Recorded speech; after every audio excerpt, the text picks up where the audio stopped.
Bienvenue sur Europe 1. Et oui, ne soyez pas surpris de nous entendre à cette heure-ci vous dire bonjour pour la première fois. Ce sont les nouveaux horaires de l'émission, minuit 2h pendant toute la durée de la Coupe du Monde de football. Mais rassurez-vous, on ne va pas vous demander d'écouter l'émission en short, maillot et crampons. Vous pouvez rester en pyjama, chemise de nuit, en tenue d'Adam ou d'Ève ou habillé si vous êtes sur votre lieu de travail. Il n'y a que Fifi qui est arrivé ce soir en petite foulée avec la parfaite tenue de supporter car oui, il est complètement fou de foot, que voulez-vous. On ne peut pas être parfait, hein, c'est comme ça, mais nous, toute l'équipe, on est habillés normalement. Donc pour le reste, eh bien, rien n'a changé. Le standard est le même, c'est le standard d'Europe 1, 39 21. Vous pouvez donc appeler jusqu'à 2h pour nous parler de vous, de votre vie quotidienne, de ce qui vous préoccupe peut-être en ce moment. Vous pouvez également réagir à tout moment à ce que vous entendez à l'antenne en nous écrivant sur le site de l'émission dublanche.europe1.fr ou par SMS au 7 21 21 code nuit. Il y a déjà des réactions qui arrivent de Coco qui voulait souhaiter un très bon anniversaire à Eric. C'était l'auditeur qui était intervenu en début de semaine, qui a 50 ans, tout juste aujourd'hui. Il nous en avait parlé et c'était un cap un peu difficile à passer. En fait, c'était pas tant ses 50 ans, c'était, nous disait-il, ce sentiment de solitude qui l'accompagnait après sa séparation. Il y a Lily aussi de Nancy qui disait « Je voulais souhaiter un joyeux anniversaire à l'ogre Eric ». Oui, parce qu'à un moment, Eric disait qu'il était un peu complexé. Il disait en même temps, bon, je ne suis pas un ogre. Hein. Et Sergio aussi, Sergio, dès minuit, hier soir, avait envoyé un petit message pour souhaiter un très bon anniversaire à Eric. Vraiment, vous suivez cette émission avec beaucoup d'attention et de chaleur, hein, puisque il y a des témoignages qui vous touchent particulièrement et ça fait chaud au cœur de voir que vous avez une pensée comme ça les uns pour les autres.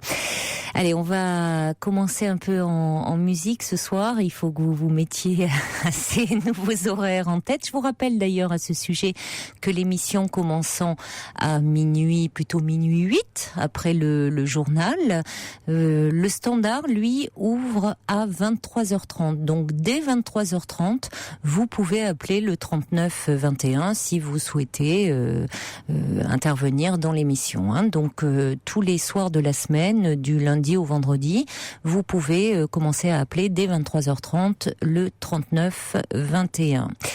Yann Ejoute qui dit « Vive la Coupe du Monde de football qui va me donner l'impression de vous écouter plus longtemps puisque vous êtes là jusqu'à 2h. »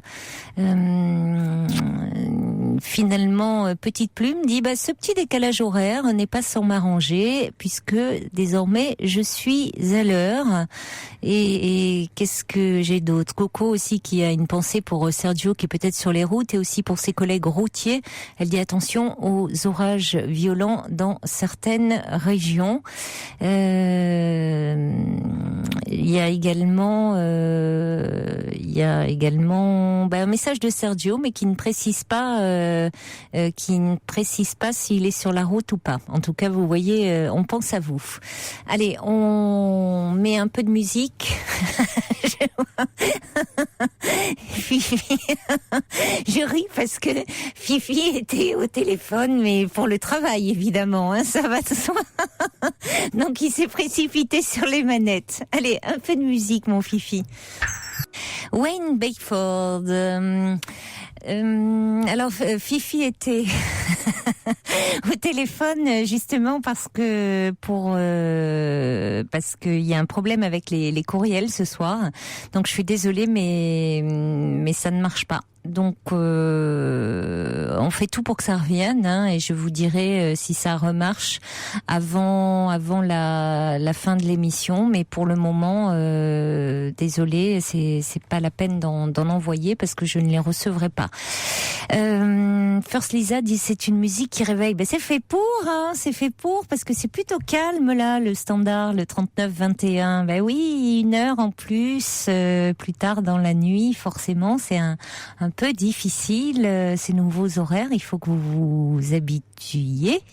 Mais bon, j'espère que d'ici, allez, on va dire la semaine prochaine, vous serez habitué à ces nouveaux horaires, minuit 2 heures.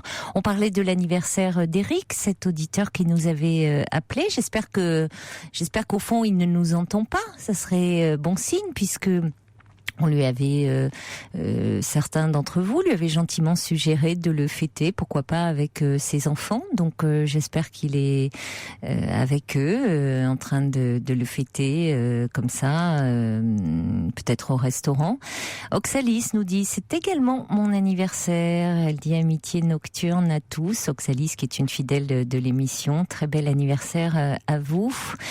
Et puis Georges me dit, il faut vraiment qu'on vous aime pour qu'on soit là à cette heure-ci. Ben, ça doit vous rappeler les débuts de l'émission, parce que quand cette émission a commencé, c'était les horaires de cette émission, minuit 2 heures, mon cher Georges. Allez, on accueille Daniel. Bonsoir. Bonsoir Caroline. Eh bien écoutez, moi je vous attends. Merci beaucoup. Oui. Merci Daniel d'être là. J'essaye d'être fidèle au rendez-vous. De temps en temps, le sommeil m'emporte, mais la plupart du temps, je vous écoute. Je voulais vous dire en préambule, j'étais très touchée par, alors attendez, il y a 2-3 jours, par l'appel du monsieur qui s'occupait de sa maman. Oui. Qui avait la Patrick. Oui. Bon, on va passer là-dessus. Alors vous m'aviez déjà appelé. Il a suscité beaucoup de réactions, Patrick, qu'on lui a transmises d'ailleurs hors antenne. Après, justement, oui, ça m'étonne pas parce que au-delà il a suscité, c'est vrai, beaucoup de réactions. Vous m'aviez appelé parce que vous n'aviez plus de nouvelles de votre fille. Je crois que ça s'est arrangé depuis. 2 jours après. Alors, ma marraine qui m'écoutait et qui a failli vous appeler pour vous dire, mais je la connais celle-là, ne l'a pas fait, mais elle m'a appelé 2 jours après. Et bon, nous sommes catholiques toutes les deux, et elle m'a dit, écoute, l'Esprit Saint va tomber. Et bon, j'ai réussi à voir ma fille la veille de la Pentecôte, brièvement, 30 secondes sur un portable d'un copain, et le lien s'est refait. Donc il est D'accord. Donc depuis vous l'avez. Oui, je l'ai. Je dirais tous les 5 jours, soit un SMS dans le style maman, j'ai voulu t'appeler mais j'ai pas le temps, mais je vais le faire ce soir. Elle le fait pas, mais c'est pas grave. Ah oui, tous les 5 jours, c'est quand même très régulier. Par rapport à ce que j'ai vécu.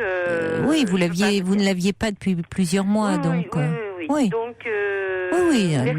Merci. Il y a un net progrès là. J'ai aussi un jeune ami qui a l'âge de mon fils, qui a une 30aine d'années et qui est sur RFM Strasbourg et qui m'a entendu et qui m'a envoyé par Facebook un message en me disant mais je t'ai entendu, tu es passé sur Europe, je suis très triste, enfin bon, parce qu'il connaissait notre vie et voilà. Mais ce soir, j'ai pas envie de chouigner, J'ai simplement envie de demander à nos amis, à vos amis, à nos amis, de réfléchir sur ce problème, parce que justement le fait que je n'ai pas eu de nouvelles de ma babou, puisque je l'ai appelée ainsi il y a 2 mois,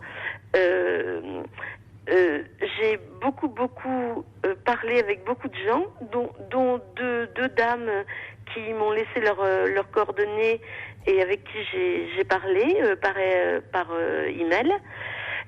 Et je voudrais lancer une réflexion sur la façon dont nos jeunes, je dis pas nos ados, parce que moi mes ados ils ont de 20 à 36 ans, vous voyez, c'est des grands ados quand même, hein. Il y en a une, elle est déjà maman de 2 enfants. la grande de 36, le deuxième a bientôt 33, et la dernière aura 21 au mois de novembre. Mais ce sont plus des adolescents, oui, ça. Oui, enfin, ouais. c'est des adolescents. Hein. Et je voulais lancer une réflexion, car j'ai l'impression que nous n'avons plus les mêmes urgences, les mêmes préoccupations, et je sais pas comment vous dire. Bon, je vais vous dire rapidement. Je veux pas jouer les Cosettes, hein, mais décidément le mois de juin n'est pas un mois sympathique pour nous. Mon mari a été opéré il y a 1 an d'un mélanome, un cancer de la peau. Et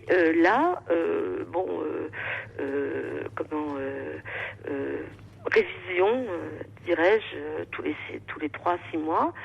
Et on lui dit, il y a un petit truc dans le dos à enlever. Bon, d'accord, un petit grain de beauté. On va l'enlever par précaution. Bon, nous, confiants, tranquilles. Et puis, il est arrivé à l'hôpital. Et du coup, son mélanome était sur le pied. Et on lui a enlevé 3 trucs sur le pied en plus.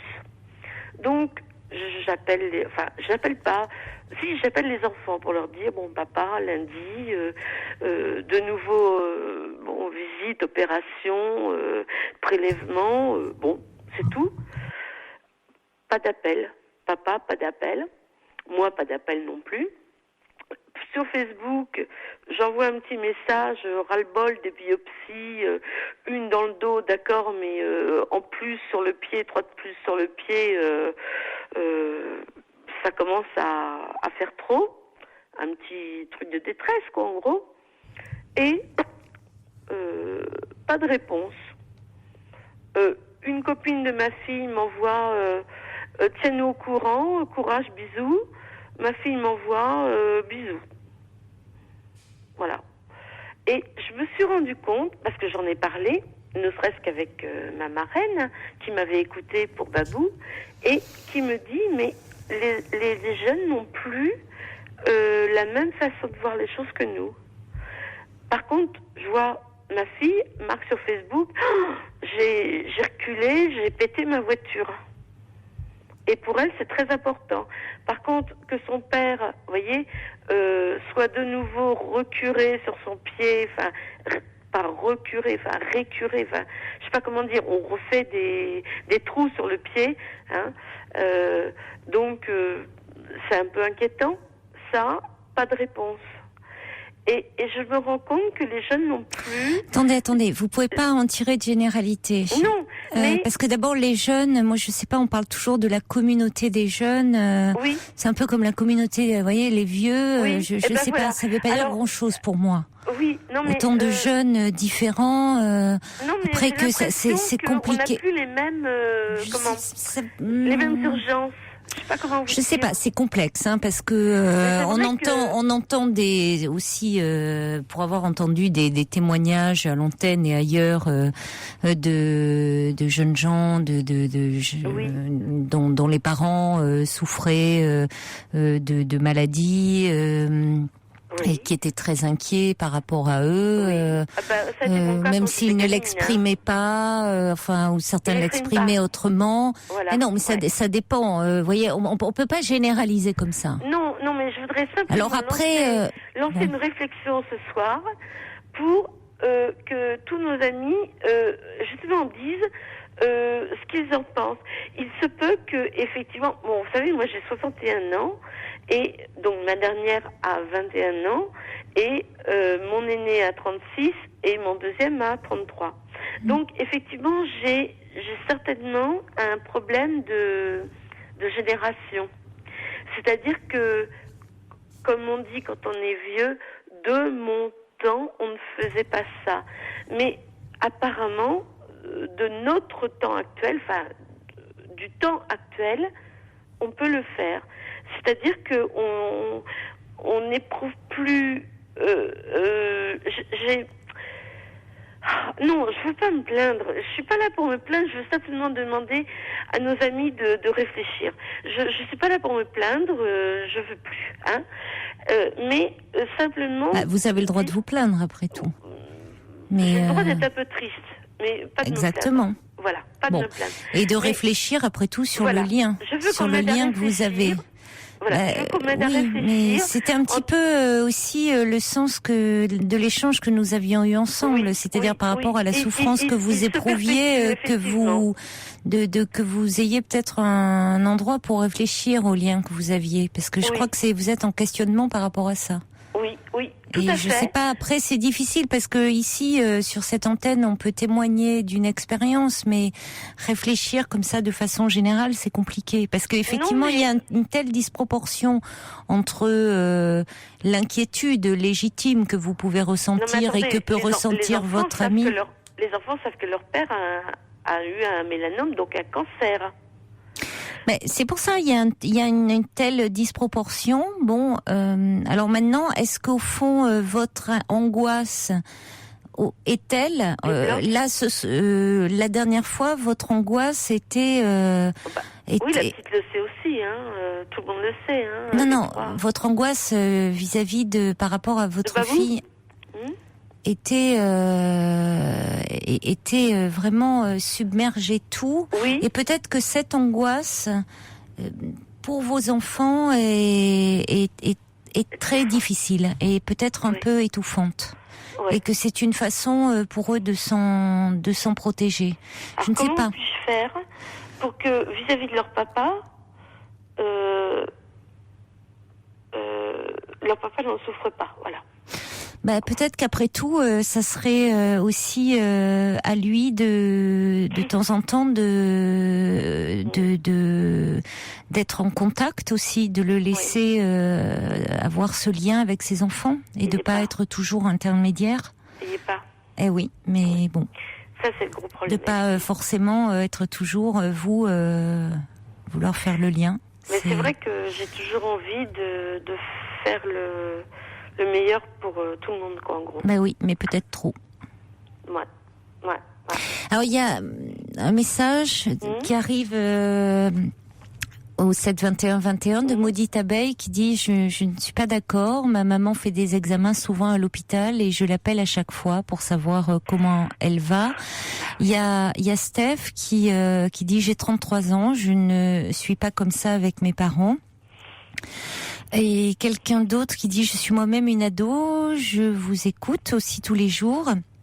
Et je voudrais rassurer Daniel, je suis sensible comme beaucoup d'autres jeunes de ma génération. Mais peut-être qu'ils réagissent pas de la même façon. C'est ça que c'est un petit peu ça que je voulais suggérer comme discussion, c'est que je ne pense pas qu'ils sont non aimant, ne voulant pas savoir ou je ne sais quoi, c'est que c'est simplement qu'on n'a plus les mêmes façons de réagir. Non, mais je crois qu'on peut pas généraliser. Comment ? Je crois qu'on ne peut pas généraliser. Oui. Je pense que c'est... Tout vient de moi donc. Non, j'ai pas dit que tout vient de vous, mais j'ai dit qu'il y a peut-être quelque chose de, si vous voulez, il y a quelque chose d'une disproportion. Donc, vous avez envie vous de faire au mieux, et peut-être que vous pourriez dire comment. dire à ce moment-là, ça ferait sûrement.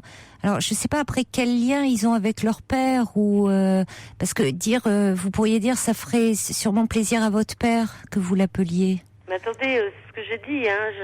Je leur ai dit aux deux grands, je leur ai dit, il se refait opérer dans le dos d'un truc qu'il faut enlever.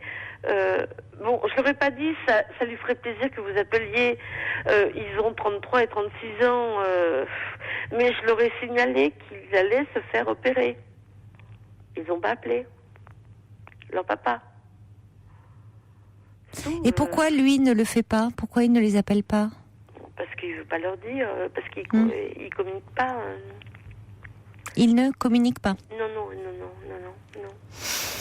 Non. Et oui, mais c'est ça peut-être qui les empêche aussi de. Vous voyez, s'il y a mais ça me fait mal à moi. Eh oui. Parce que c'est leur papa. Oui, mais il y a une difficulté à communiquer et sur quelque chose qui est en plus très intime là. Ouais. Vous savez ce que ma dernière elle a fait depuis qu'on est de nouveau en relation? Sur Facebook, elle a mis son nom plus mon nom à moi de jeune fille. À la limite, ça m'a fait plaisir et en même temps, ça m'a fait un peu mal parce que j'ai eu l'impression qu'elle renoue avec moi, mais voilà. Mais pas avec le papa. Et ça m'a fait, ça m'a fait plaisir. Bon, je lui ai dit, je lui ai écrit parce que je l'ai pas vraiment eu au téléphone le temps de lui dire. Je lui ai laissé un message, mais ça m'a fait mal parce que d'un autre côté, elle se reliait à moi, mais d'un autre côté, bon, voilà. Et ça, je sais pas comment faire pour que parce que leur papa, il est malade, quoi. Oui, il y a une réaction effectivement. Alors c'est pour ça, c'est vrai que c'est très particulier qu'ils ne réagissent pas. Pour moi, dans ces cas-là, mais je comprends que ça vous rende triste. Tout s'oublie dans ces cas-là. Vous savez, j'ai 39 ans de mariage. Et qu'est-ce qu'il y aurait à oublier, c'est ça? Les choses habituelles, quoi. Oui, ou des choses un petit peu plus dures, comme dans beaucoup de couples, d'accord? Vous comprenez peut-être entre les lignes. Bon, mais dans ces cas-là, on les oublie. Il y a la santé qui est là. On laisse tomber, d'accord? T'as pas toujours été dans la ligne. Bon, on l'oublie. L'essentiel, c'est que tu t'en tires et que voilà, que ça aille bien, quoi. Ta vie est plus importante que les petits virages. Et c'est marrant parce que moi je suis capable de le faire et apparemment je sais pas, non mais je voulais même pas rentrer là-dedans. J'ai tellement j'ai discuté depuis le temps où je vous ai eu avec des amis qui m'ont dit mais attends, les jeunes ne sont plus ni ce que nous étions, puisque nous sommes des gens de 60 ans, et même de ce qu'on pouvait être il y a 40 ans ou 45 ans, quoi. Ou non, attendez, quand j'avais 45 ans, j'ai 61 ans. Non, oui. je crois pas. Je crois que... Je crois qu'il y a... je sais pas parce que... Non, je crois qu'il y a toujours eu des personnes qui ont eu des liens avec leurs parents. Plus fort. Ouais. Alors, oui, moi, ça dépend des âges, parfois, ça dépend des périodes de la vie, ça dépend des familles, ça dépend, ça dépend, vraiment. Mon papa a eu son premier infarctus quand ça dépend. 16 ans, 15 ans, 16 ans, j'étais en seconde. Et depuis cet instant, je n'ai vécu que dans l'angoisse qu'il lui arrive quelque chose. Ma maman, était en fauteuil roulant après, je vais pas faire les causettes, mais j'étais fille unique en plus, mais j'étais très impliquée. Alors peut-être que les enfants aussi m'ont vu très impliquée avec leurs grands-parents et se sont dit, punaise, plus jamais ça, quoi. Ça se peut aussi, Mais il y a une expression qui revient souvent chez vous, je veux pas faire la causette. Punaise? Ah oui.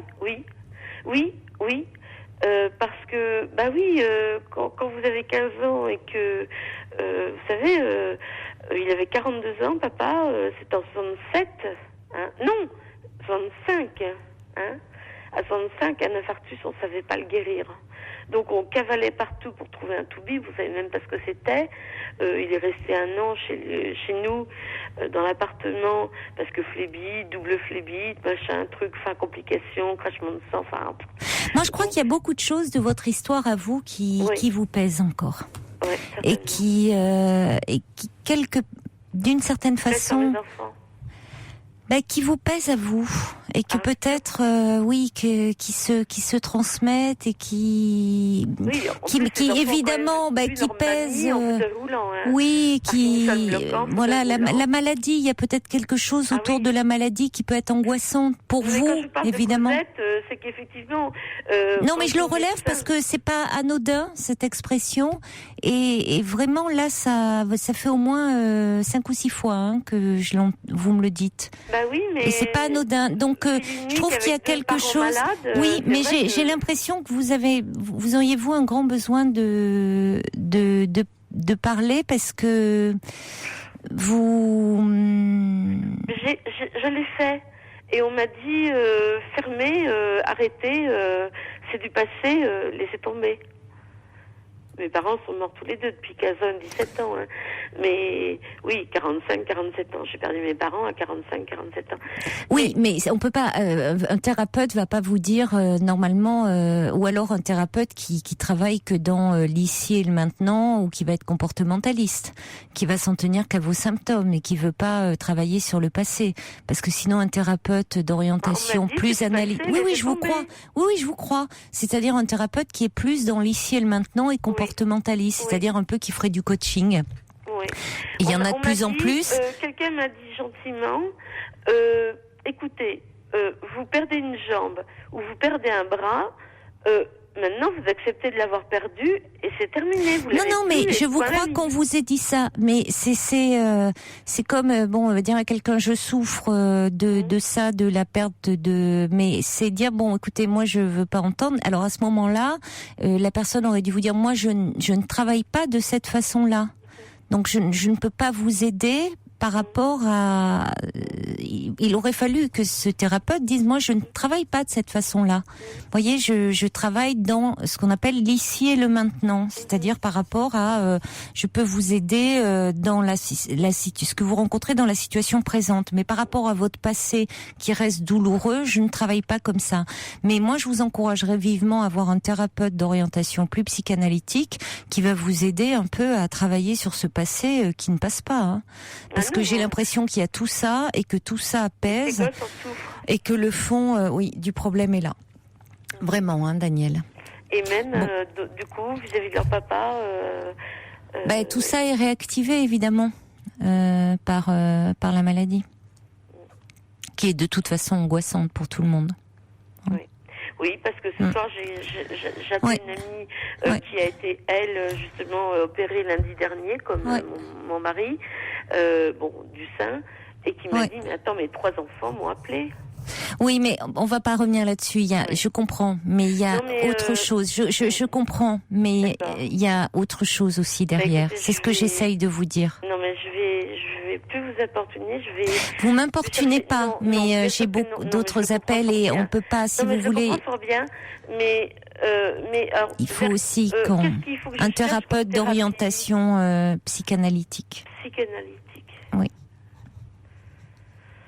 Et en psychiatre, je cherche... Psychiatre, vous pouvez chercher même un psychiatre. Oui, mais psychiatre, ça n'a rien changé. Attendez, vous voyez, vous demandez à votre médecin généraliste qui doit avoir des adresses. Mais en tout cas, vous évitez tout ce qui est de l'ordre du coaching et du thérapeute comportementaliste, qui effectivement ne peut pas vous aider par rapport à votre demande. D'accord ? Bon courage, Daniel. Merci, bonne soirée à vous, Caroline. Au revoir. Toutes vos confidences à Caroline Dublanche au 39 21. 39 21. 34 centimes la minute.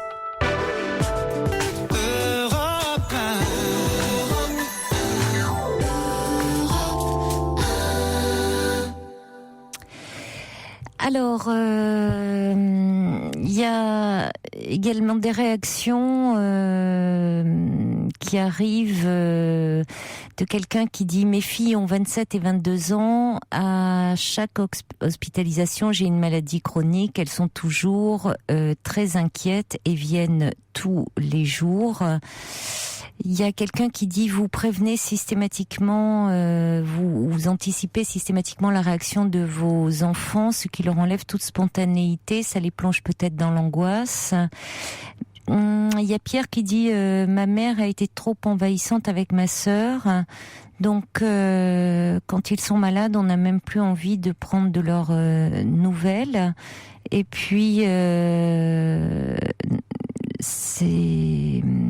y a des réactions. Brigitte qui dit peut-être il y a chez eux un besoin de se mettre à distance, une façon de se protéger de l'angoisse.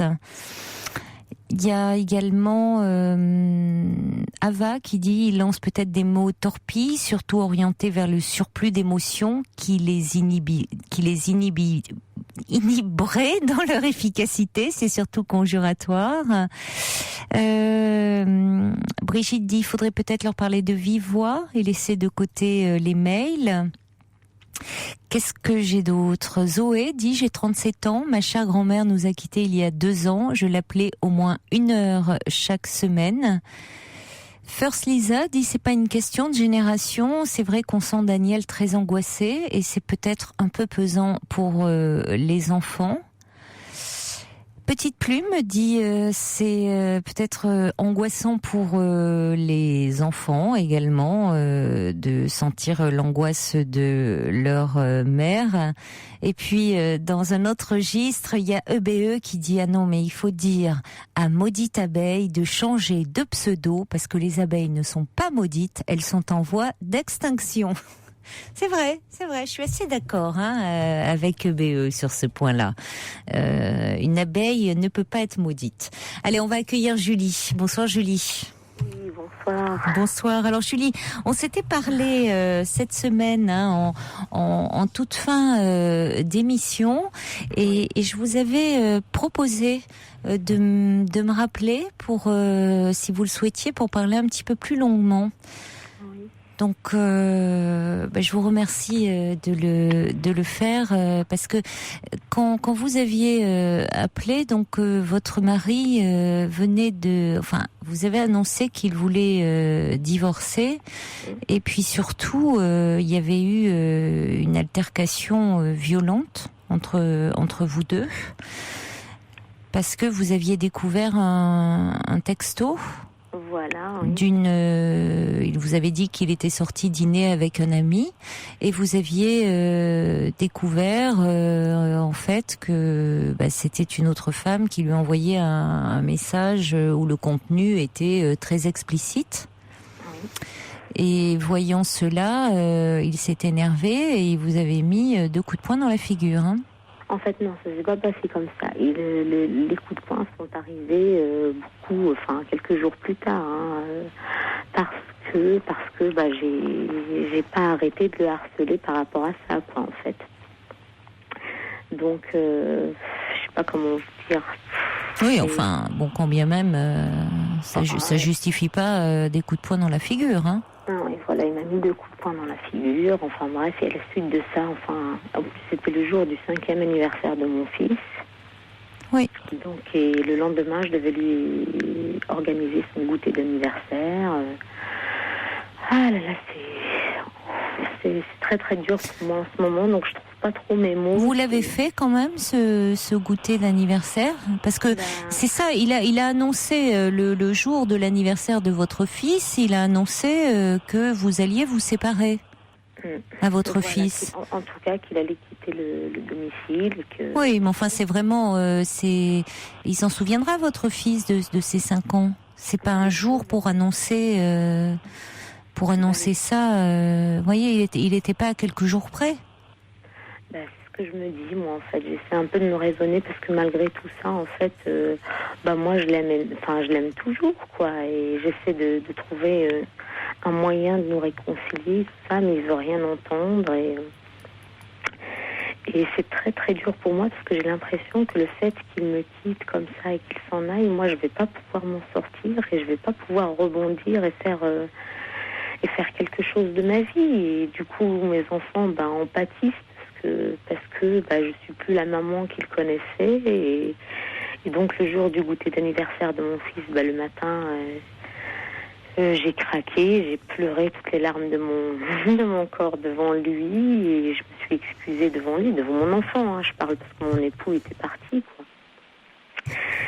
Et petit père, j'ai l'impression que il comprend pas. Et enfin, j'ai 2 enfants, hein, j'ai 2 petits garçons, l'autre également, ne comprend pas. Alors il disait pourquoi tu pleures, maman, mais j'essaie de leur expliquer avec des mots qu'ils peuvent comprendre, mais c'est compliqué, quoi. Et donc à la suite de ça, j'ai appelé mon époux à plusieurs reprises parce qu'il m'a dit qu'il était parti s'installer chez ses parents. Et donc il refusait de répondre à mes appels. Et du coup, j'ai appelé sur le fixe de ses parents et j'ai demandé à sa mère qu'il me parle parce que je vais très très mal et que cette situation est très difficile et que c'est quand même le goûter de mon enfant et que je voudrais que ça se passe au mieux, mais qu'il faut qu'il m'aide, quoi. Que je sais pas pourquoi je l'ai appelé, j'en sais rien. Et du coup, je me sentais tellement mal que j'avais besoin d'aller voir un médecin pour qu'on me donne quelque chose pour pouvoir un petit peu affronter la journée et pouvoir faire souffrir le moins possible mes gamins, quoi. Oui. Et comme je vous dis, moi j'ai toujours dépendu, je sais pas si ça se dit d'ailleurs, de lui, j'ai toujours été dépendante de lui, voilà. Et donc, puis j'ai personne, je n'ai pas de famille à proximité. Le fait d'avoir été en congé parental m'a un petit peu isolée, un petit peu beaucoup, quoi. Donc là, je commence un petit peu à faire des connaissances. Je me suis quand même fait des amis, etc. Mais ce ne sont pas des amies anciennes à qui je peux me confier, ou c'est plutôt des connaissances, des voisines. Le fait d'aller à l'école, récupérer mon enfant, ça crée des liens, si vous voulez. Participer aux sorties d'école et tout ça. Mais il n'empêche que je n'ai pas de gens de confiance qui pourraient me guider un peu, etc., me comprendre, m'aider dans cette je sais pas moi, affronter ces événements, quoi. Et lui a quitté le domicile ? Oui, là, et puis ce soir, il est revenu quand même pour embrasser ses enfants, pour discuter un petit peu avec moi. Il m'a demandé d'être un peu plus posé pour discuter et pour accepter le divorce, qu'il n'y a pas d'autre alternative. Donc il vient parce qu'en fait ses parents sont juste à côté de chez nous, là. Donc et puis il travaille à côté et lui en fait ça ne changera rien à sa vie, se séparer de moi.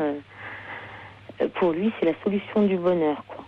Sauf que moi mais vous raisonnez toujours par rapport à lui. Il vous a effectivement, il vous a quand vous l'avez rencontré, c'était sur votre lieu de travail. Oui. Vous étiez indépendante. Il vous a, aujourd'hui, au-delà de ça, il vous dévalorise beaucoup. Il n'a de cesse de vous dévaloriser, cet homme. Il dit que non, qu'en fait c'est moi qui ai un problème je sais plus comment il me dit ça, parce que moi je ressens que je suis dévalorisée avec lui, parce que le fait... Non mais l'important c'est ce que vous ressentez, Julie. Les exemples que vous donniez quand il dit qu'il a épousé, il a pas il a pas épousé une mère au foyer. C'est scandaleux de vous dire ça, parce que pendant que vous avez pris cette décision pour élever vos enfants, ça lui a permis lui aussi d'avoir une tranquillité d'esprit pour pouvoir lui grimper dans la hiérarchie de l'entreprise. Lui, il a grimpé à une vitesse extraordinaire et en fait et voilà, quoi. Pour lui, ça fait pas beau sur son CV d'avoir une femme foyer, quoi. Oui, mais enfin, lui tient beaucoup compte des apparences, parce que vous avez dit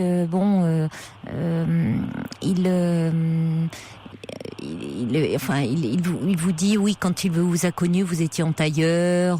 Il pensait que même vous occupiez une fonction supérieure à celle que vous occupiez dans l'entreprise. Bon, tout était un petit peu comme ça.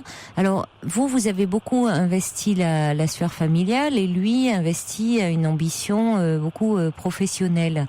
Mais vous expliquiez aussi que vous, ayant été abandonné dans votre enfance, ayant été placé dans une famille où ça se passait pas très bien, vous n'avez pas voulu que l'histoire se répète et vous vouliez que vos enfants se sentent bien, ce qu'on peut tout à fait comprendre et qui était parfaitement légitime.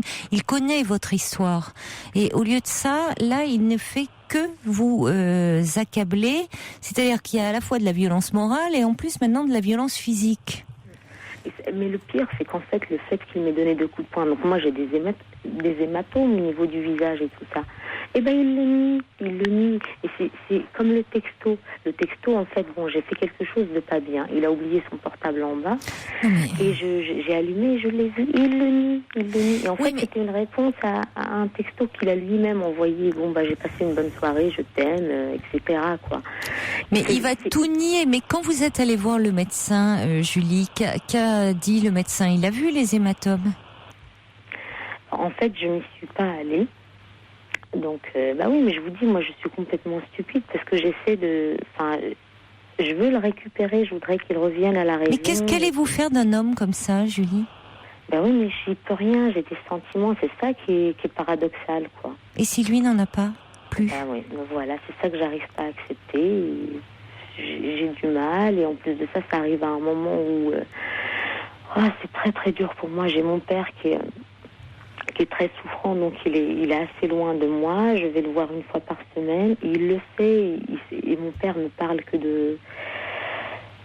Enfin bref, c'est pareil, c'est comme le témoignage de la dame précédente. Il a un cancer, il s'est fait opérer il y a un peu plus d'1 an, et en fait c'est revenu, quoi, si vous voulez. Ça touche tous les organes vitaux, les poumons, etc. Et là, apparemment, il y a plus possibilité de l'opérer ni quoi que ce soit, quoi. Donc on surveille ça de près. Et mon père est très dépendant, donc c'est moi qui vais le voir, c'est moi qui suis de près ses examens, etc. Et tout ça, il le sait. Il aurait pu au moins attendre. Julie, il faut que vous vous fassiez aider là. Déjà, quoi que vous fassiez, il faut que quelle que soit la suite, il faut que vous fassiez constater les coups, que vous en serviez ou pas. Vous avez encore les traces là d'hématome, c'est pas parti comme ça depuis 48 heures. Oui. Il faut que vous alliez chez le médecin, Julie. Vous en servirez ou vous en servirez pas? Donc enfin bref, et ce soir il est... Non, mais pas bref, oui, Julie. Mais vous passez dessus. Je passe... Non, vous êtes dans votre optique vous en servirez. Vous serez peut-être bien contente dans quelque temps d'avoir cela. Vous voyez qu'il est en train de nier déjà. Lui, quand il est parti, il a déposé une main courante au commissariat. Il sait bien se prémunir, lui. Parce qu'il ne voulait pas que ça soit considéré comme un abandon du domicile conjugal. Voilà. Il me l'a montré ce soir, il m'a dit j'ai un document officiel. Vous voyez, lui, il a bien su passer au commissariat déposer une main courante. Il vous donne un coup de poing, vous avez des hématomes sur le visage et vous allez laisser s'estomper ça et vous n'aurez aucune preuve. Alors peut-être que vous n'allez pas vous en servir dans l'immédiat, mais peut-être qu'un jour vous serez bien contente de les avoir. Oui, d'accord. Quand vous aurez fait des démarches.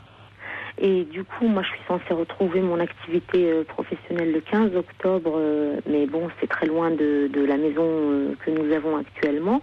Enfin, ça va ça va... Je devrais avoir 2 heures de train ou 1h30 de train, donc partir plus tôt le matin. Il y a beaucoup de choses qui rentrent en jeu. Mes enfants, comment je fais? Je les mets au périscolaire. Le petit qui rentre en septembre, ça va lui faire des journées longues et pas possible. Donc, et lui, en fait, il souhaite que je trouve... Bon, maintenant, il me l'a dit, hein, il veut absolument que je retrouve du travail immédiatement, à proximité de mon domicile, pour que tout s'arrange au plus vite, pour qu'on puisse divorcer à l'amiable, mettre en vente la maison. En fait, c'est lui qui me guide dans tout ce qu'on doit faire. Vous voyez, vous êtes en train, vous, de vouloir récupérer un homme qui, lui, ne pense qu'à une chose. Séparer de moi, oui. Se séparer de vous et qui veut décider pour vous de ce que vous devez faire. Vous n'avez absolument pas à en tenir compte. Donc là, il a fait des candidatures pour moi. Il m'a. C'est incroyable. Ce soir ou hier, il a ramené une candidature. Il m'a dit je connais la personne, donc tu postules et puis. Mais attendez, vous m'aviez pas dit que vous étiez fonctionnaire ? Oui, je suis fonctionnaire, mais mon poste est loin de. Il faut que je me fasse, si vous voulez, comment vous expliquer ça ? J'arrive plus à trouver mes mots. Muter dans une commune près de chez moi, sinon j'aurais des trajets à faire. Et alors ça va être compliqué par rapport aux enfants. Ça va leur faire des longues journées où je devrais partir moi à 7h du matin. Or, eux, ils seront scolarisés à partir de 8h30. Oui, mais attendez, peut-être que vous pouvez amener vos enfants avec vous. Ah ben, il m'a dit qu'il fallait que je reste dans Mais il n'a pas décidé pour vous, Julie. Ah, c'est compliqué. Oui. Mais je vois que c'est compliqué. Vous pensez que cet homme, tout en étant séparé, il veut décider de votre vie ? Vous voyez à quel point c'est surréaliste ? Bon, on va en reparler. On va passer le flash, un peu de musique et on continue d'en parler. Vous êtes vraiment complètement perdu là. Oui, ok, merci. Tout de suite.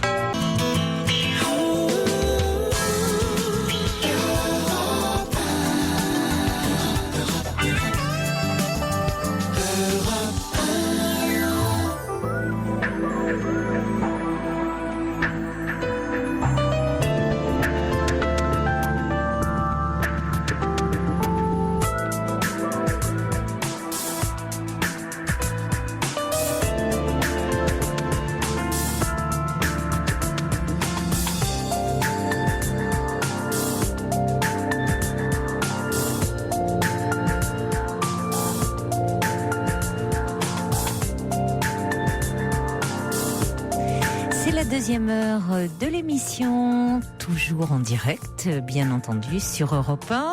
Si vous nous rejoignez maintenant, eh bien oui, ne soyez pas surpris pendant la Coupe du Monde de football. Désormais, nous nous retrouverons de minuit à 2h du lundi au vendredi. Le standard est toujours le même, 39 21 pour tous vos témoignages. Les SMS 7 21 21 code nuit et les courriels, c'est le site de l'émission dublanche.europe1.fr. Juste après un petit peu de musique, nous retrouverons Julie et Céline et Sarah se joindront également à nous. À tout de suite. Raphaël, terminal 2B. Et on retrouve Julie. Julie, vous êtes là ? Oui, je suis là, vous m'entendez ? Oui. Alors, Julie, une petite voix bien douce pour une histoire pourtant ô combien violente, parce que c'est pas violence physique, mais violence morale, où vous êtes vraiment une histoire. Vous nous parlez d'une histoire d'emprise, où vous êtes consciente que vous êtes sous dépendance totale de cet homme. Et pourquoi cette dépendance ? Certainement parce que vous avez perdu au fond toute estime de vous-même, au point de penser que sans lui, vous n'êtes pas en mesure de vous débrouiller, de faire face. Voilà. Donc mon fils a été malade lundi, mardi, là, mon grand. Je pense que il a dû somatiser, parce que c'était un peu spécial, ce qu'il me faisait comme maladie et tout ça. Il pleurait, il était pas bien, il me disait qu'il avait mal dans la tête et tout. Et je savais plus quoi faire, parce qu'en fait, mon époux, dans un excès de colère, parce que je m'entends très bien avec ses parents et avec sa sœur. Et il m'a dit, dans un excès de colère, je ne veux plus que tu t'adresses à ma famille. Maintenant, mes enfants, c'est moi qui les emmènerai chez ma famille. Toi, tu sors de ma vie, tu sors de ma famille. Si t'as pas de famille, c'est pas mon problème en moi. Enfin bref. Et ça m'a vraiment fait de la peine, parce que moi, quand j'ai un souci, étant donné que je ne suis pas véhiculée, mon premier geste, c'est d'appeler mon beau-père et il m'emmène là où je veux, etc. Donc là, quand il m'a dit ça, je me suis dit, il a peut-être raison. Après tout, on est dans un conflit. Il faut savoir se débrouiller tout seul. J'ai appelé mon généraliste, il ne se déplace pas. Donc au bout d'un moment, je me suis dit, qu'est-ce que je peux faire Donc j'ai appelé les pompiers. Ils ont été très sympas, ils sont quand même venus parce que j'ai pleuré en fait au téléphone. J'ai dit que je ne savais plus quoi faire. Et c'était parce que votre fils était malade ? Il était il était malade. Et il ne voulait pas que vous appeliez ses parents ? Non, mon mari m'a dit, de toute manière, quand on a eu le conflit, tous les deux, il m'a dit... Oui, mais enfin, vous voyez jusqu'où ça va. Ouais. Il s'agissait quand même de son fils. Oui. Non, mais lui, il savait pas qu'il était malade, mon fils. Je vous dis juste qu'en fait, il m'a... Oui, enfin, écoutez, Voilà. peu importe. Hein. Bon, écoutez, sans rentrer dans trop de détails, votre mari semble très manipulateur. Et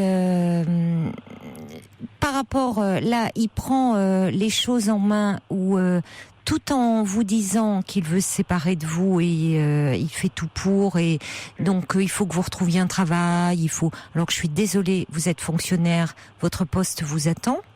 Oui. Hein ? Donc vous pourriez très bien reprendre votre poste. Finalement, le divorce prononcé, amener les enfants avec vous. Ils sont petits, vous pouvez très bien. Il m'a dit que... Non, mais il vous a dit... Non, mais attendez, Julie, il va peut-être falloir... Alors, écoutez, il va peut-être falloir, à un moment, arrêter de penser en fonction de lui.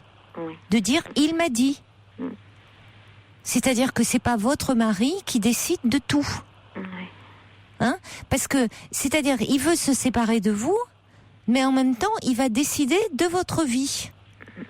Donc ça ne va pas. Parce que moi, ce que je suis en train de vous dire, Julie, c'est que là aussi, à ne pas vouloir faire de démarche, c'est que lui peut très bien, dans son fonctionnement, là, semble-t-il, très manipulateur, effectivement réclamer la garde des enfants, d'une certaine façon, et faire aussi les démarches, montrer que la façon dont il se comporte avec vous, et notamment au moins déposer une main courante si c'est pas une plainte, mais faire des photos de votre visage, avoir un certificat du médecin, c'est d'une certaine façon vous couvrir et savoir qu'il y a eu des violences exercées. D'accord. Parce que quand il va se présenter devant un avocat qui lui vous loupera pas parce qu'il va choisir certainement un très bon avocat et après devant un juge et il va montrer patte blanche en disant et il n'hésitera pas à vous enfoncer vous et qui est très fragilisé, mais vous n'aurez rien, vous n'aurez aucune preuve.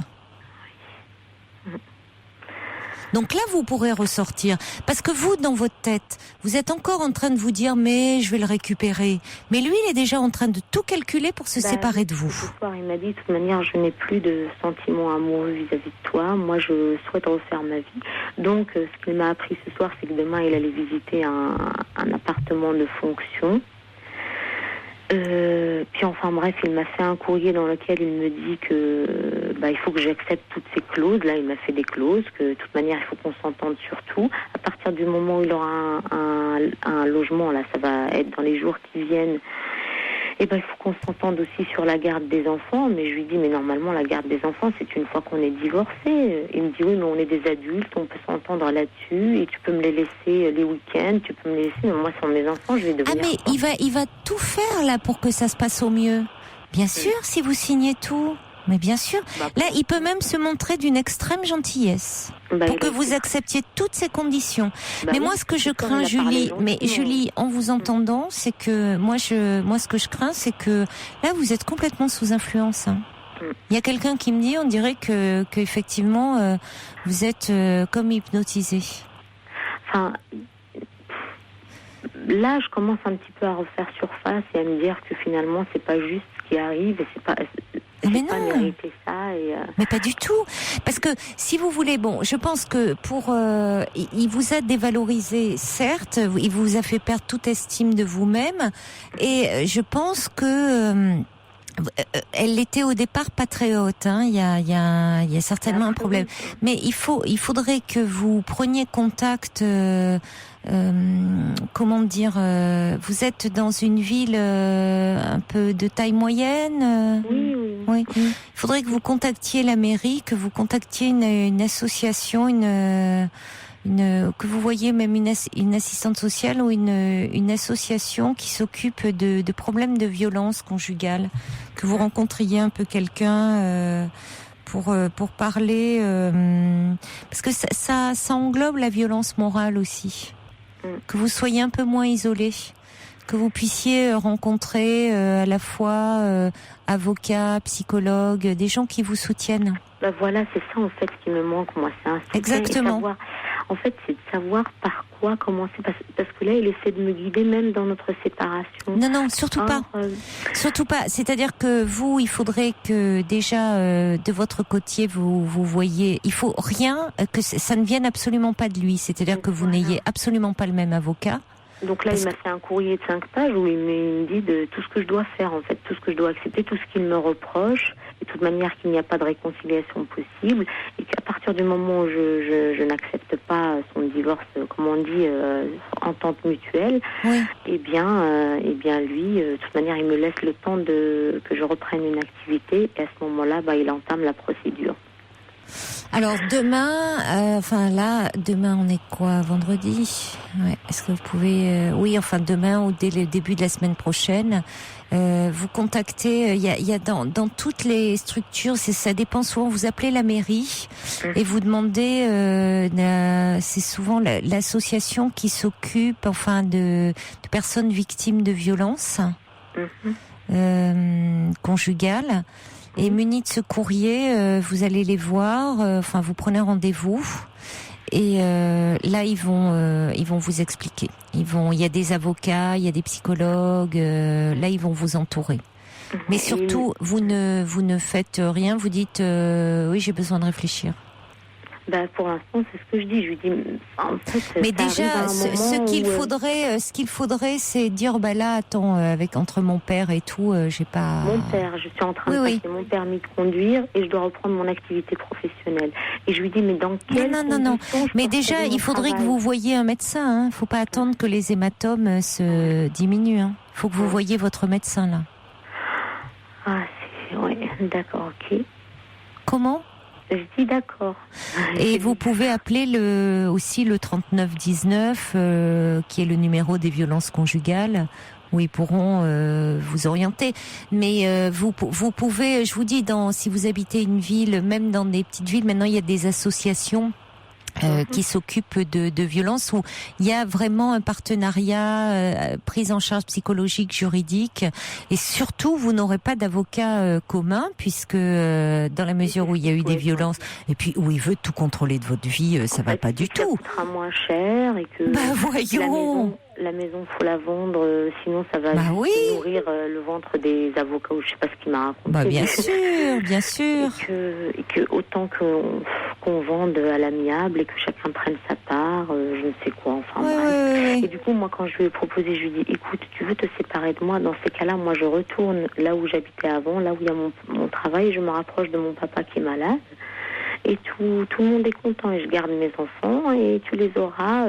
Et puis vous vous rendez compte, vous êtes fonctionnaire dans cette période actuelle, il vous fait perdre votre poste avec un soi-disant ami dont il veut vous faire le CV et tout. Non, mais qu'est-ce que c'est que ça?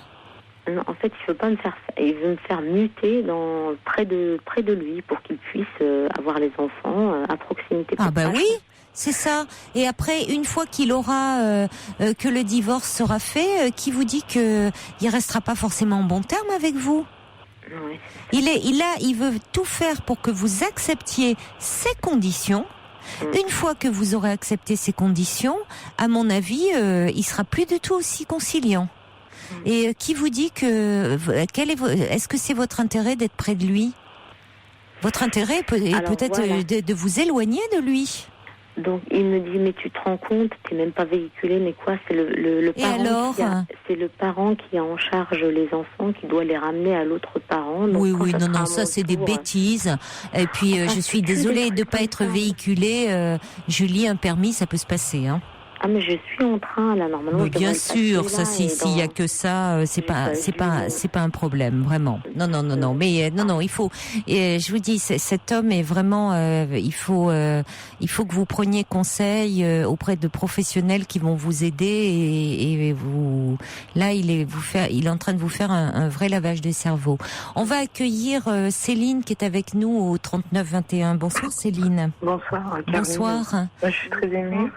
Je vous remercie d'avoir accepté mon témoignage. Je vous en prie, au contraire, c'est... j'ai vécu un peu la même situation que cette femme-là.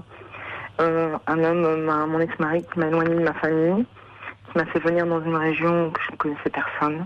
Voilà. Je n'avais pas de travail, j'avais arrêté mes études.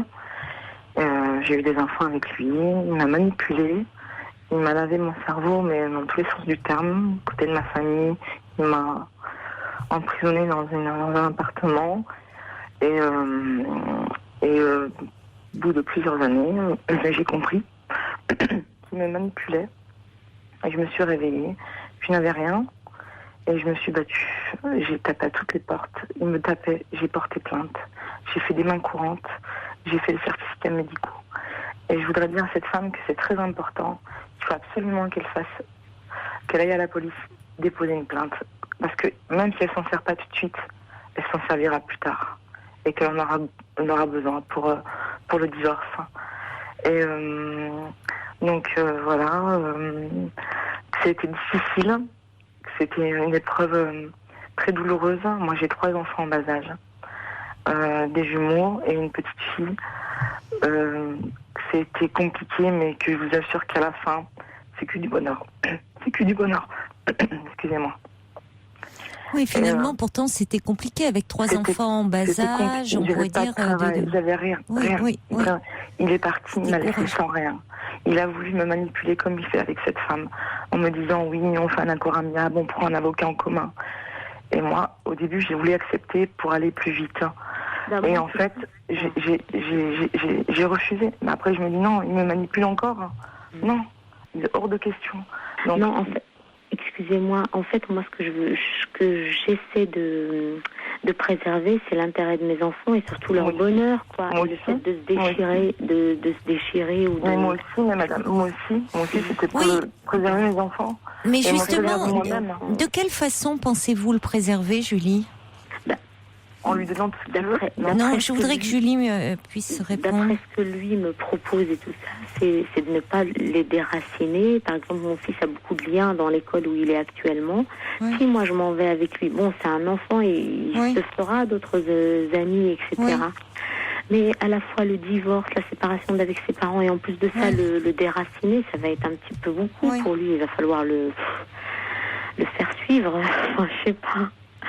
Donc il y a tout ça qui rentre en jeu et je me dis qu'est-ce que je dois faire, comment quoi, je sais plus quoi. Un enfant se fait d'autres amis, hein. Oui. Vous pensez pas que c'est vous qui avez peur de partir finalement, qui avez dans cet espoir de toujours récupérer votre mari aussi et de rester près de lui? D'après ce qu'il m'a dit ce soir, il n'y a plus d'espoir. Hein. Il m'a dit de toute manière, je n'ai plus aucun sentiment amoureux vis-à-vis de toi, je ne referai pas marche arrière et ça, il faut que je l'entende. Maintenant, moi, ce que je lui ai répondu, c'est que lui, dans sa situation, c'est facile pour lui parce que c'est celui qui quitte et il a quelqu'un d'autre, il a refait. Je lui dis, j'envie ta manière de prendre les choses. Moi, je n'ai pas cette capacité-là et pour l'instant, je ne peux rien faire. Trop. Ouais, voilà. Moi, vous devriez même ne pas discuter avec lui. Mais il était venu dans le but de discuter ce soir. Oui, mais parce qu'il veut, bien sûr, mais parce qu'il veut parvenir à ses fins. En tout cas, merci beaucoup Céline de ce témoignage et bravo pour votre courage. Je voudrais dire qu'il faut qu'elle se batte et qu'il y a beaucoup de personnes qui la conseilleront, qui l'aideront à surmonter ces obstacles-là et qu'à la fin, c'est que du bonheur pour les enfants et pour elle-même, quoi.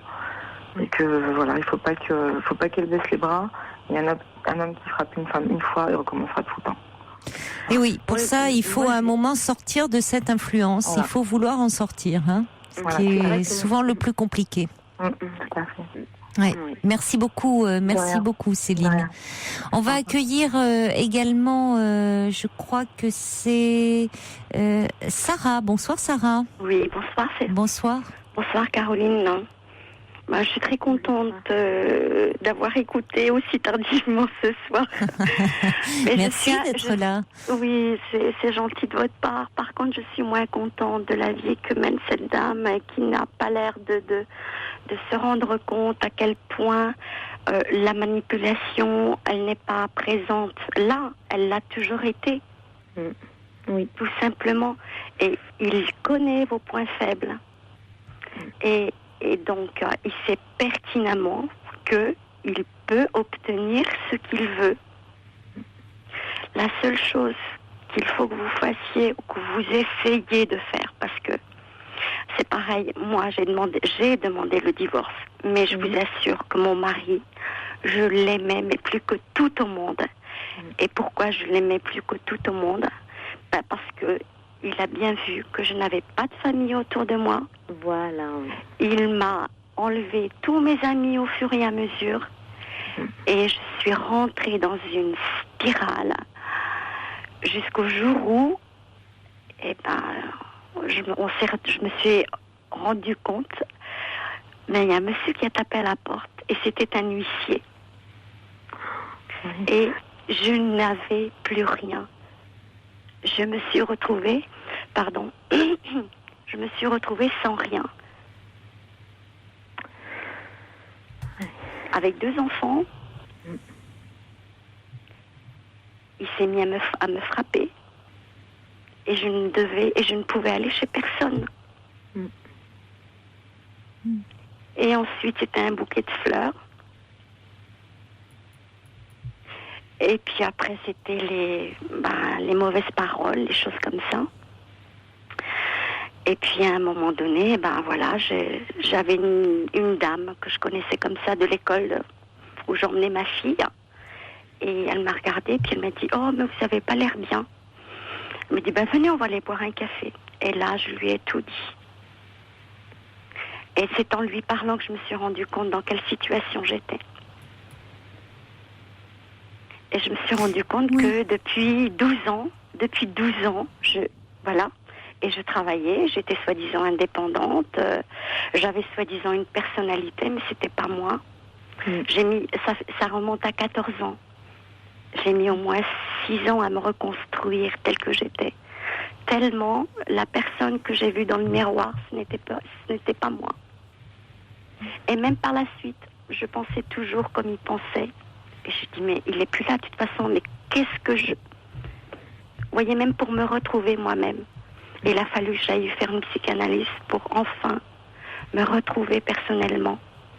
Et comme vous, j'ai pas voulu faire de certificats médicaux, j'ai pas voulu... voilà, puis moi en plus, je pouvais pas me permettre je connaissais du monde. Bon, à Paris, c'est toujours pareil. On connaît beaucoup de monde, mais on connaît personne en fait. Voilà. Ouais, c'est exactement ça.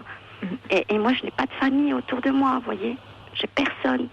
Et il a eu le culot quand il a vu que je m'étais rendu compte de tout, que j'allais prendre, que j'allais divorcer et tout. Vous savez ce qu'il a fait? Il a fait venir sa sœur chez moi pour qu'elle me fasse la morale. Et vous savez, sa sœur était accompagnée de son amant, même pas de son mari. Et il m'a battue devant elle. Et sa sœur n'a même pas bougé.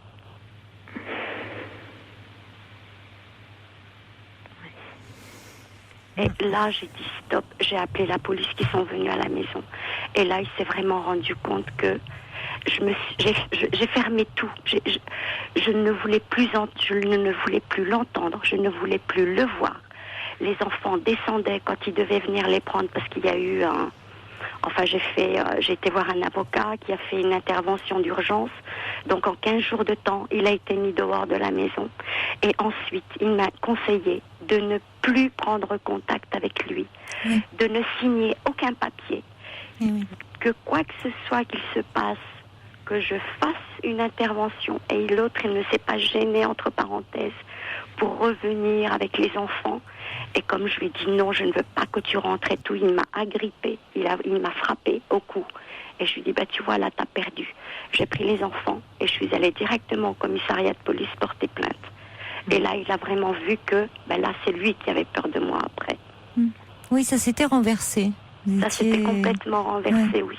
C'est intéressant, parce que je note dans votre témoignage que c'est finalement en parlant à cette personne de l'école que vous dites que vous avez compris, au fond, que tout d'un coup, la réalité que vous avez tout d'un coup pris conscience de ce que vous viviez, comme si tout d'un coup la réalité, au fond, oui, ça a fait un flash, a surgi. Au fond, vous étiez tellement, c'était devenu tellement votre quotidien, peut-être en réalisant, en voyant aussi elle changer les expressions de son visage, ou en racontant finalement, vous aviez tout d'un coup un interlocuteur qui était à l'écoute. Mais c'est-à-dire que en fait, j'avais deux personnalités quelque part.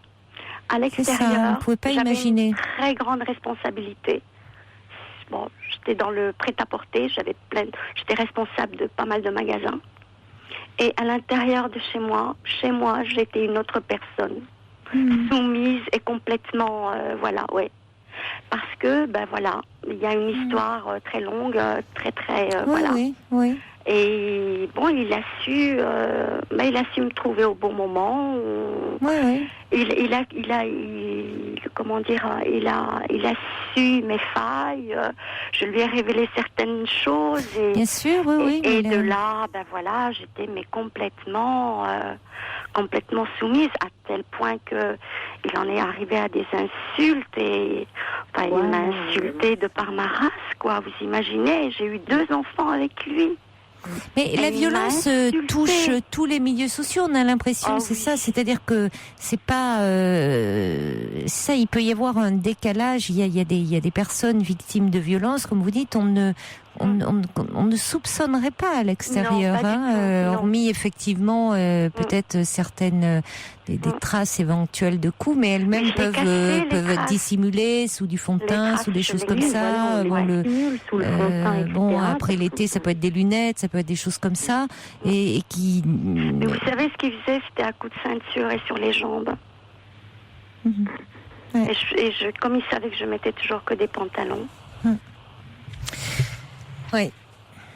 Non, mais moi j'avais occulté, mais en fait c'est vrai qu'après à chaque fois qu'on avait eu une dispute ou quelque chose comme ça, ça le montait, et puis c'était pas tout le temps, quoi. C'est une fois dans l'année. Donc oui, effectivement, c'est vrai que la violence. Non, mais c'est même pas une question. Oui, d'accord, la violence, d'accord. Moi, mais vous savez, c'est une manière.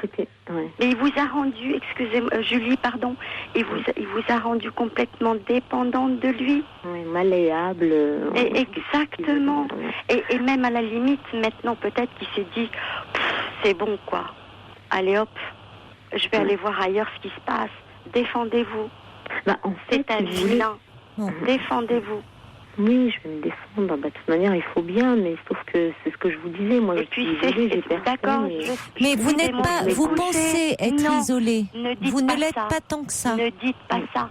Parce que moi, il y a des personnes qui peuvent vous tendre une main beaucoup plus secourable que vous ne le pensez. Il y a des services spécialisés. Excusez-moi, il y a les services sociaux. Mais bien sûr. Vous allez voir une assistante sociale. Alors justement, on va accueillir. Et elle va vous donner toutes les démarches à suivre. On va pas. Restez avec nous, Sarah. On va accueillir Marie-Claude. Bonsoir, Marie-Claude. Bonsoir. Bonsoir, je suis médiatrice dans une association de l'accès au droit et nous recevons évidemment énormément de femmes qui se trouvent dans cette situation et qui viennent demander conseil parce qu'il y a la médiatrice, le travailleur social et l'avocat et nous siégeons toutes les trois pour donner des conseils justement aux personnes qui nous demandent. Et il faut bien dire à Julie qu'il faut qu'elle dépose plainte. Surtout dites bien aux personnes qui vous parlent, les mains courantes ne servent à rien. Non, oui, bien sûr, mais c'est parce que j'avais reçu un SMS disant... Si la police refuse de manipuler, vous exigez d'enregistrer une plainte. Les plaintes font tellement peur. Qui soit valable dans les papiers. Oui, mais le dépôt de plainte, ça va loin en fait, parce qu'il est convoqué. Peu importe. Elle a peur, voilà. Plainte, il est convoqué. Non, j'ai pas peur, mais c'est quand même le père de mes enfants et je veux pas. Mais il faut simplifier les choses. Il est convoqué aussi. Mais vous êtes parti dans un système où il y a un point de non-retour là actuellement. Oui, mais elle n'est pas prête. Oui. Voilà. Alors je crois qu'il faut que vous l'admettiez, que vous mettiez toutes vos chances de votre côté et du côté de vos enfants.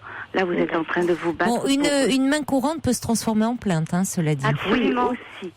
Devant le juge. Il est bien aussi. Mais je suis d'accord avec vous, bien sûr que ça mérite ce qu'il y a eu une plainte. On est d'accord, mais bon, je sentais bien que et c'est ce que disait Violaine aussi par SMS, qu'il y a une telle réticence que bon, parler de plainte, là, on voit bien tout de suite, ce que nous dit Julie, c'est le père de mes enfants. Aussi maintenant, elle reprend les armes. C'est le père de vos enfants, mais il veut divorcer, il va se trouver à armes égales avec elle. Et il veut divorcer, et je vous assure que discuter avec lui. Il sera prêt à tout. Elle ne parle plus.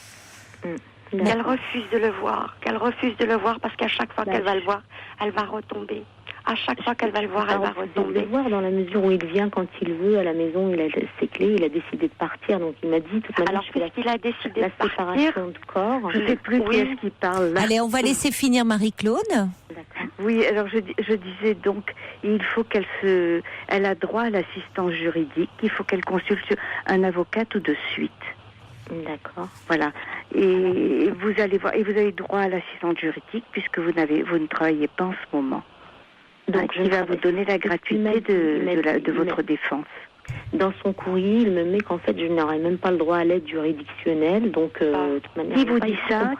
Qui vous dit ça? Mon époux me l'a écrit. Votre mari. Mais ne prenez plus aucun renseignement auprès de votre mari, surtout. Mais je n'ai pas pris de renseignement, c'est lui-même qui m'a donné. Oui, non, mais je lui reste surtout plus compte là maintenant.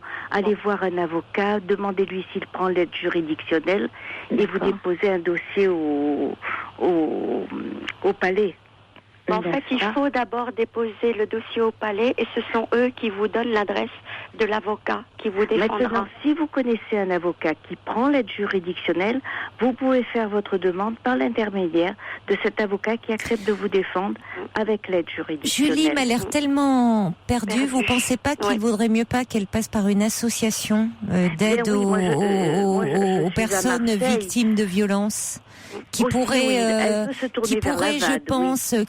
je pense, lui donner des adresses d'avocats qui prennent l'aide juridictionnelle, parce que je pense qu'elle va être noyée et qu'il vaut mieux qu'elle soit à la fois prise en charge sur le plan juridique et psychologique au sein d'une association.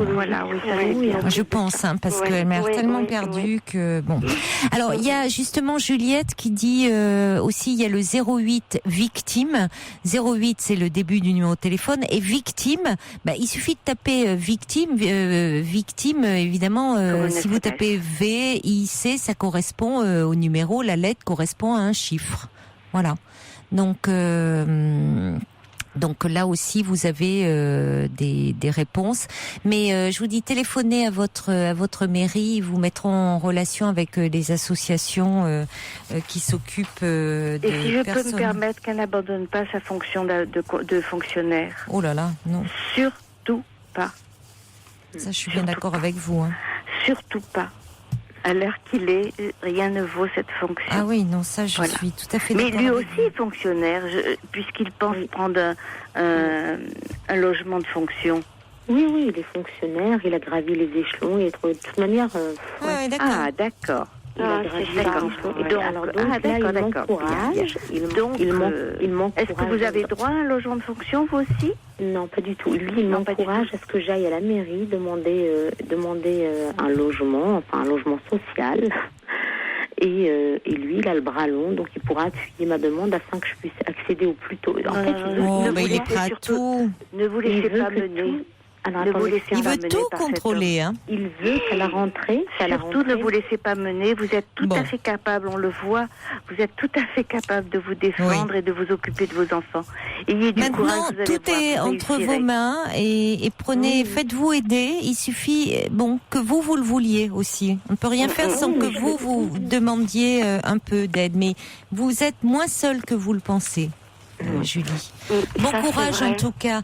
Merci Moi beaucoup. aussi, je lui souhaite beaucoup de courage. Merci Sarah pour votre témoignage qui était très très émouvant. Merci à vous Marie-Claude pour ces renseignements et à tous ceux qui sont intervenus par SMS et qui ont témoigné.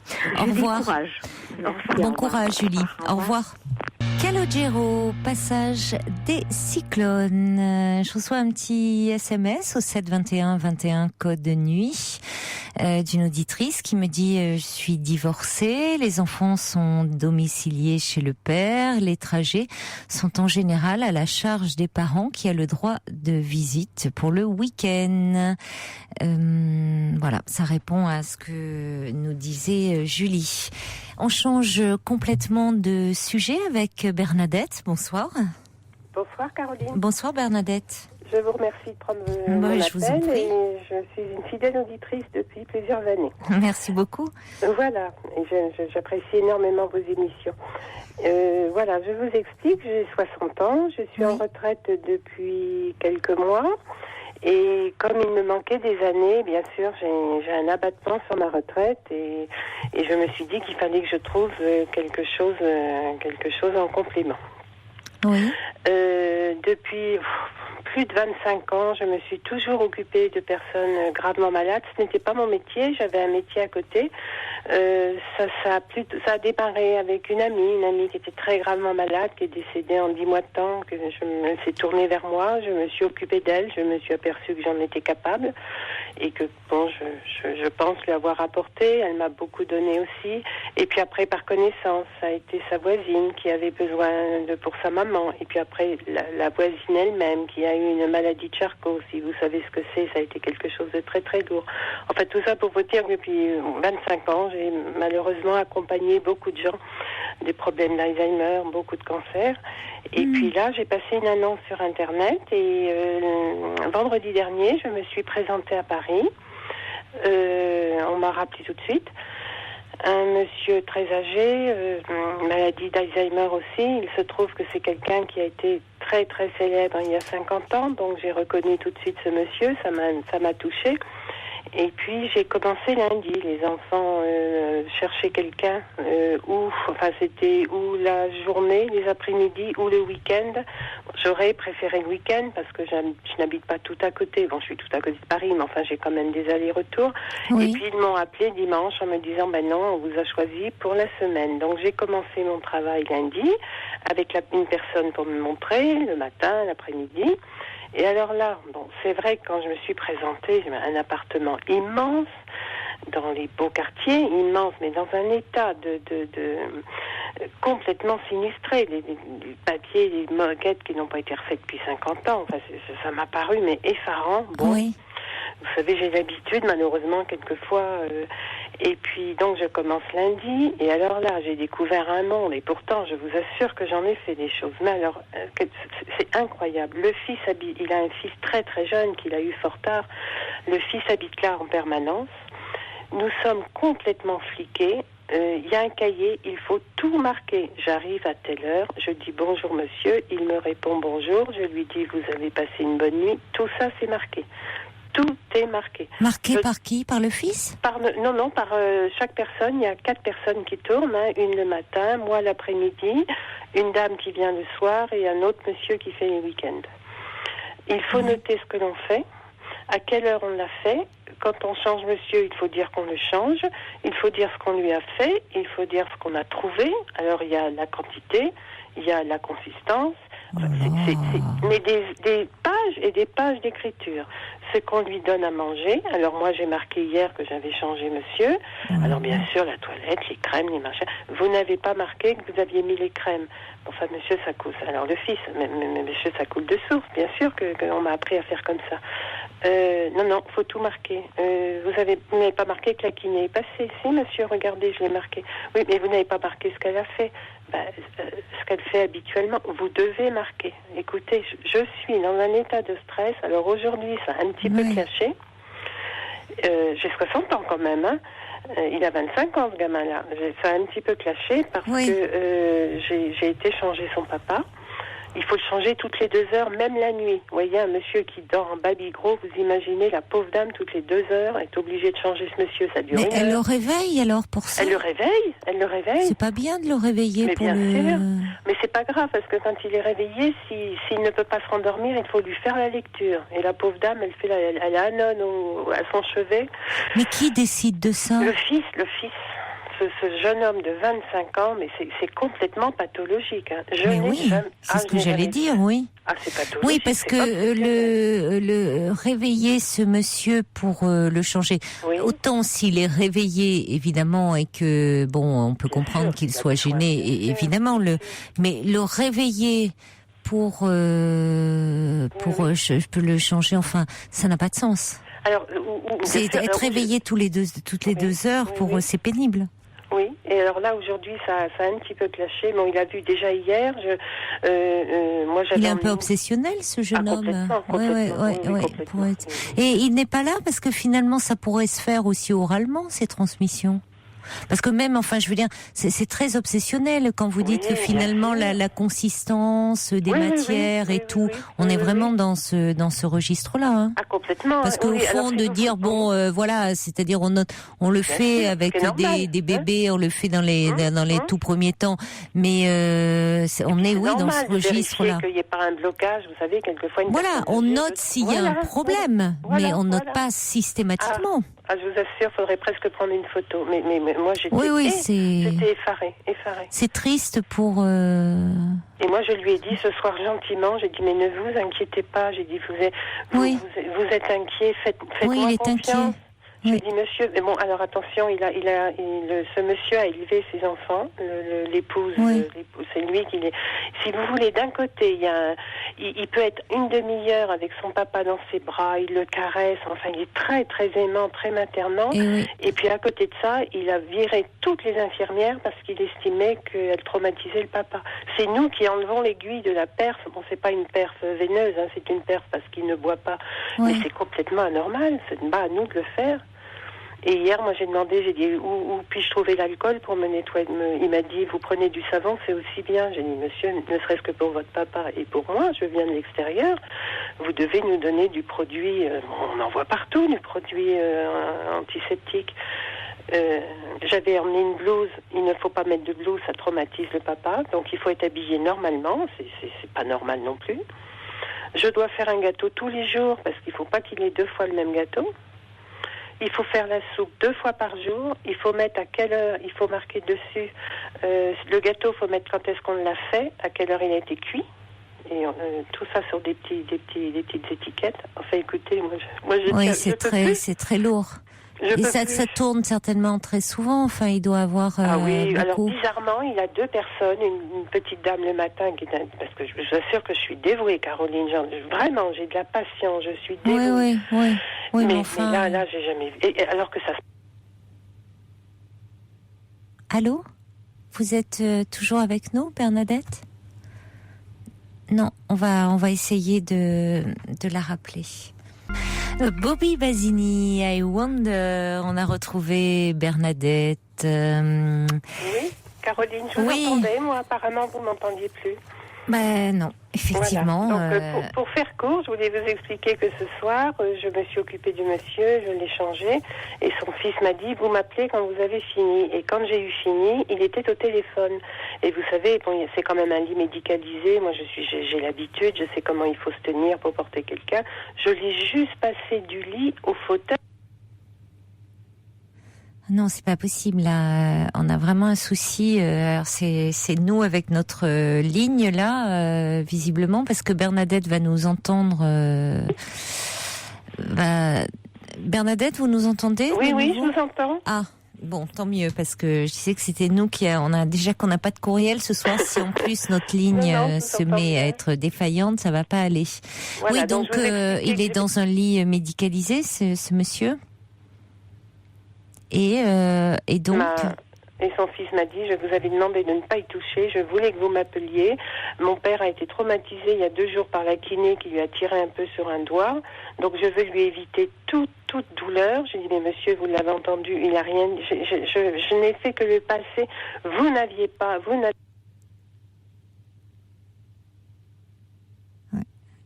On a vraiment un souci là avec le téléphone.